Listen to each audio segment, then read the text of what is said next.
উত্তর Dinajpur school council games and sports এর উদ্যোগে রায়গঞ্জে অনুষ্ঠিত হলো যোগাসন প্রতিযোগিতা।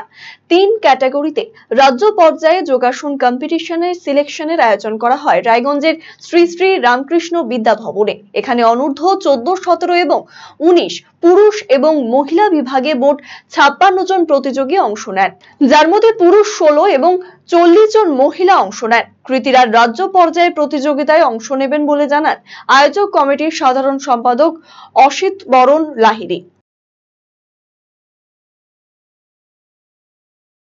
আমাদের রাজ্য পর্যায়ে আমরা পরবর্তীতে অংশগ্রহণ করবো সেই বিষয়ে আমরা এখানে সিলেকশনটা শুরু করছি। গোটা জেলার থেকে এখানে ছেলেমেয়েরা আসছে।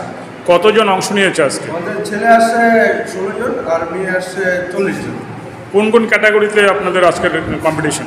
আন্ডার 14 বয়েজ এবং গার্লস, আন্ডার 17 বয়েজ এবং গার্লস, আন্ডার 19 বয়েজ এবং গার্লস। বলছে পরবর্তীতে কোথায় যাবে? পরবর্তীতে রাজ্য পর্যায়ে আমাদের এর পরবর্তী যেটা হবে, আমাদের নোটিফিকেশন এখনো হয়নি, যেখানে নোটিফিকেশন আছে সেখানে আমাদের পাঠাতে হবে। একটু বল। উদ্দেশ্য তো অবশ্যই যে শরীর যদি ঠিক থাকে, মন ভালো থাকবে, সব কিছু ঠিক থাকবে। তার উদ্দেশ্য নিয়ে রাজ্য পর্যায়ে যে কম্পিটিশন হবে সেখান থেকে আমরা ন্যাশনাল পর্যায়ে আমরা যাবে, তারপরে সেখান থেকে ওদের বাছাই হয়ে তাদের একটা জায়গায় তাদের লক্ষ্যে পৌঁছাবে।